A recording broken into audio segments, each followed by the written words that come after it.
नमस्कार, आप सभी का स्वागत है प्रखर आवाज टॉक शो में। मैं हूं आपके साथ सोनाली केसरवानी। आज हमारे साथ हैं उच्च न्यायालय की महिला अधिवक्ता मिस प्रभा उपाध्याय, जो अभी हाल ही में मिसेस इंडिया ग्लोब का खिताब जीत चुकी हैं। आइए हम इनके बारे में चर्चा करते हैं।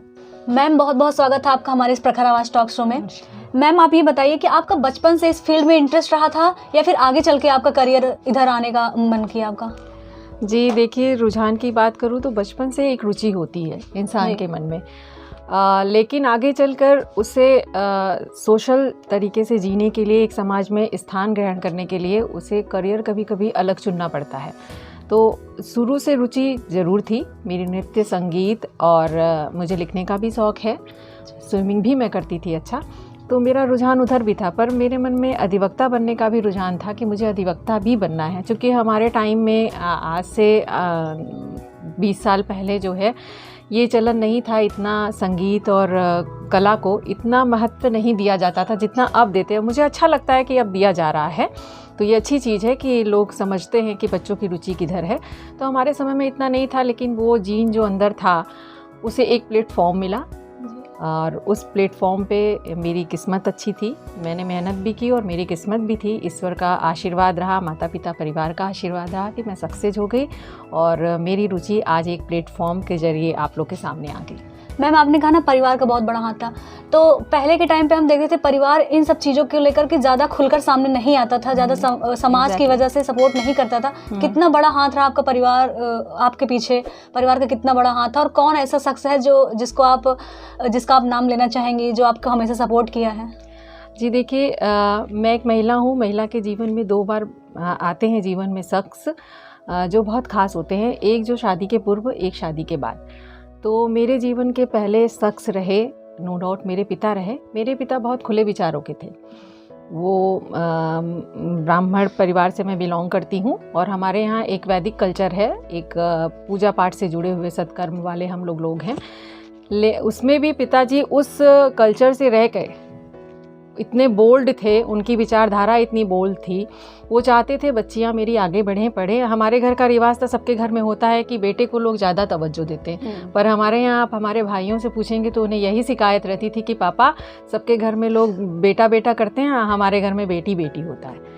तो पिताजी का बहुत योगदान रहा, उनकी वजह से मैं आज यहाँ बैठी हूँ, बोल पा रही हूँ आपके सामने। ये सब उन्हीं का दिया हुआ है। एक्चुअली मेरा चेहरा भी मेरे पिताजी का ही है, तो सब कुछ मेरे पिताजी से मिला। और मैं इतनी खुशकिस्मत रही कि शादी के बाद मुझे मेरा जीवन साथी भी वैसा ही मिला, वो भी उसी तरह मिले। हमारी लव अरेंज मैरिज है। हम लोगों एक दूसरे से मिले और एक दूसरे के प्रति आकर्षण हुआ और फिर हमारा विवाह हुआ और ईश्वर की कृपा से हम दोनों अभी साथ साथ हैं, अच्छे से हैं, एक दूसरे को समझ पा रहे हैं और सबसे अच्छा उनका योगदान रहा। तो मैं बहुत खुश नसीब हूँ कि मेरे जीवन में जो एक महिला के जीवन में जो 2 शख्स आते हैं, वो दोनों बहुत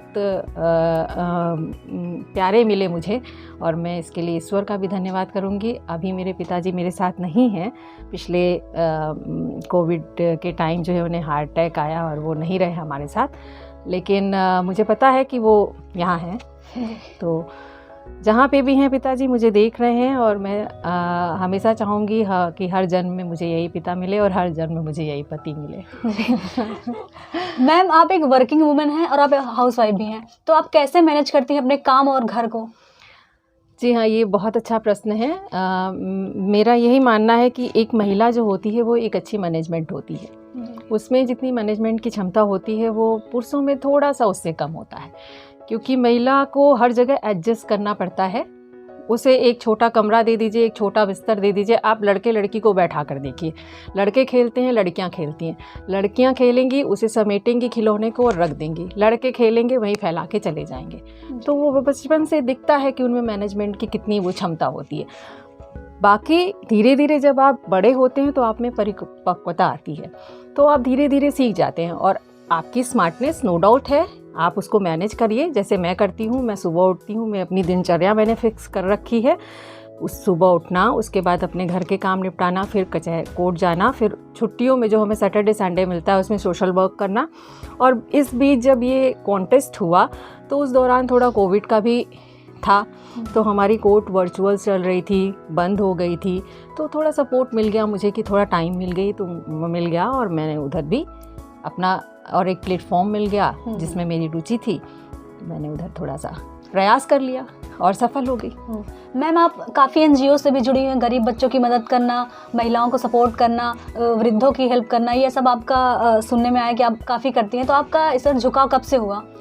देखिए, मैं झुकाव तो सभी का होता है, चूँकि हम भारतीय हैं और भारतीय के संस्कार में ही, हमारे धर्म में और संस्कार में ही कहीं ना कहीं प्रेम करुणा बसा हुआ है।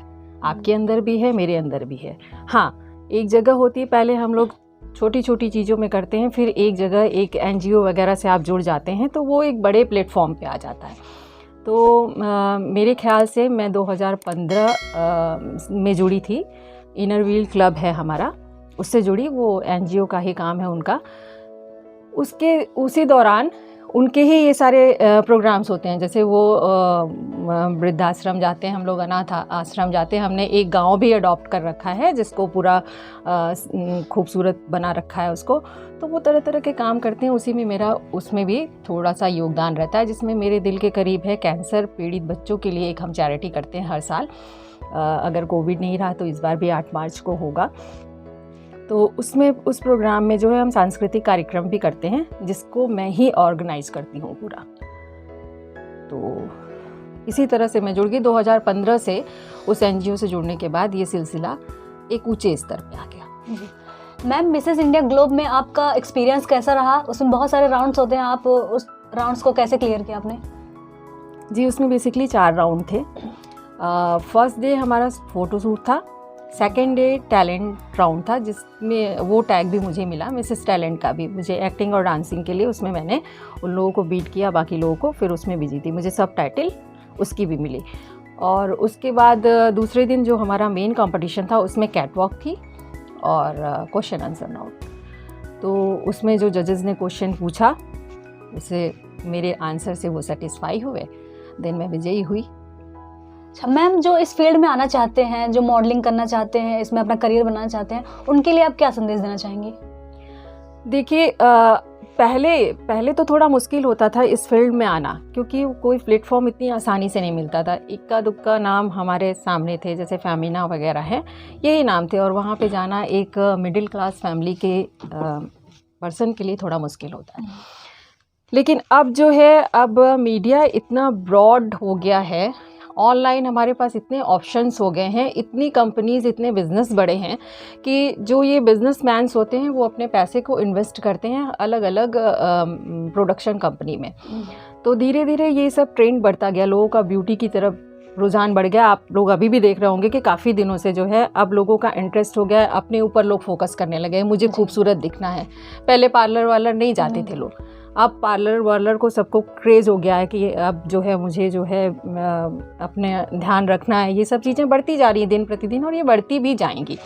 तो अब थोड़ा सा आसान हो गया, और जो इस करियर में जाना चाहते हैं उनको हर चीज़ का ध्यान रखना होगा। एक तो आपको बोलने की कला आनी चाहिए, क्योंकि सबसे अच्छी चीज़ होती है जो आप किसी को, फर्स्ट इम्प्रेशन जो आप डालते हैं जब आप मुंह खोलते हैं, दिखना खूबसूरत, क्योंकि ब्यूटी विद माइंड होता है। वहाँ पे केवल आपका स्ट्रक्चर और ब्यूटी नहीं देखते हैं, वहाँ पे देखते हैं कि आपके अंदर वो क्षमता है कि आप किसी को आकर्षित कर सकते हैं। तो पहले तो आप पढ़ना लिखना सीखिए, सबसे पहले पढ़ाई पे फोकस कीजिए, और साथ में अपने इंटरेस्ट, जो आपकी रुचि है उस पर फोकस कीजिए। अपने अंदर कॉन्फिडेंस लाइए, लोगों से बात कीजिए, धीरे धीरे आप उसमें आएंगे। और अब बहुत सारे ऑर्गेनाइजेशन हैं जो अपनी ऑनलाइन ग्रूमिंग क्लासेस देती हैं, आप उनको ज्वाइन कीजिए, वो आपको गाइड करेंगे और आप आसानी से ऑनलाइन भी फॉर्म भर के ऑडिशन दे सकते हैं। और अब हर शहर में ऑडिशंस होते हैं, तो अब उतना टफ नहीं है। जी। मैम, आगे का आपने क्या सोचा है? आपका प्रोफेशन या जो आपका पेशा है, आप एक वकील हैं, तो आप किधर ज़्यादा ध्यान देंगी? देखिए, जाहिर सी बात है कि अभी जो मेरा प्रोफेशन है, जो मेरा व्यवसाय है, वो मेरी प्रायोरिटी होगी, नो डाउट कि ये मेरी प्रायोरिटी है। हाँ, लेकिन अगर मुझे अच्छी अपॉर्चुनिटी मिलती है, जैसा कि मेरे कॉन्ट्रैक्ट में है कि ये हमें असाइनमेंट देंगे साल भर, तो अगर मुझे अच्छा ब्रेक मिलता है तो नो डाउट मैं उधर भी अपनी किस्मत आजमाऊँगी। और अगर उधर मेरी किस्मत अच्छी निकली देन तो ठीक है, नहीं तो मेरे पास एक व्यवसाय है। मैं जीवन में वैसे भी 2 ऑप्शन का सभी को सजेशन देती हूँ कि 2 ऑप्शन रखिए, कि एक फेल हो तो दूसरा रास्ता आपके पास हमेशा खुला रहे। जी मैम, आप महिलाओं को क्या कहना चाहेंगी जो घरों पे रहती हैं, काम काज करती हैं, लेकिन उनके साथ भी उनका कुछ होता है कि मैं ज़िंदगी में कुछ करूं, लेकिन किसी कारणवश नहीं कर पाती हैं, तो आप उनको क्या बोलना चाहेंगी? देखिए, महिलाओं के पास सब कुछ है, सब कर सकती हैं, बस अवेयरनेस की कमी होती है। आप अपना कॉन्फिडेंस लेवल, मेरे कहने से किसी का कॉन्फिडेंस लेवल नहीं बढ़ेगा, आपको खुद बढ़ाना पड़ेगा। आप बस अपनी जो रुचि है उसको बनाए रखिए, सब काम कीजिए। जाहिर सी बात है, मेरी परिस्थिति जो है कोई ज़रूरी नहीं है कि वो सामने वाले की परिस्थिति हो। अपनी परिस्थिति के अनुसार आप काम करते रहिए, लेकिन अवसर का फ़ायदा उठाना सीखिए। जब आपको अवसर मिले और आपको लगता है कि आप इस अवसर में फिट हो सकते हो, आप इसका फ़ायदा ले सकते हैं, आप कुछ कर सकते हैं, तो ज़रूर कोशिश कीजिए, कोशिश करना मत छोड़िए। मैम, एक आखिरी सवाल, आप काफ़ी लोगों की इंस्पिरेशन बन चुकी हैं, आप लोगों को क्या संदेश देना चाहेंगी? जी, मैं यही संदेश देना चाहूँगी कि जीवन में धैर्य ज़रूर रखिए। मैंने भी बहुत सारी परिस्थितियाँ देखी हैं, बचपन से लेके आज तक मेरे पिताजी ने जिस तरह से रखा वो परिस्थिति अलग थी। मेरे पिताजी की मैं बहुत दुलारी थी, बहुत लाड प्यार से पली। फिर जब हमारी शादी, हम जैसे कि लव अरेंज मैरिज हमारी थी, फिर हम यहाँ दूसरे शहर में आए। मैं बनारस की हूँ प्रॉपरली। फिर जब मैं यहाँ प्रयागराज हम लोग आए, तो यहाँ पे हमारी गृहस्थी शुरू हुई, तो कुछ भी नहीं था हमारे पास। दोनों पति पत्नी ने मिलकर वो दिन भी हमने देखा और आज का दिन भी देखा, लेकिन इसमें क्या रहा? संयम। और मेरा मानना है, हर परिस्थिति में मुस्कुराइए, क्योंकि ये पल जो है ना, वही आपका है। अगले पल क्या हो, आप हैं नहीं हैं, वो नहीं मालूम। इसलिए मुस्कुराइए और जिए, जो मिल रहा है जिए और मुस्कुराइए। बहुत बहुत धन्यवाद मैम आपका, और बहुत बहुत शुभकामनाएं। आपने पूरे प्रयागराज का नाम रोशन किया है। Thank you so much. तो जैसा कि आपने देखा, हमारे साथ ही मिसेस प्रभा उपाध्याय, जिन्होंने अपने विचारधाराओं को लोगों के सामने प्रस्तुत किया। ऐसे ही नए नए लोगों से बातचीत होती रहिए। तब तक के लिए धन्यवाद।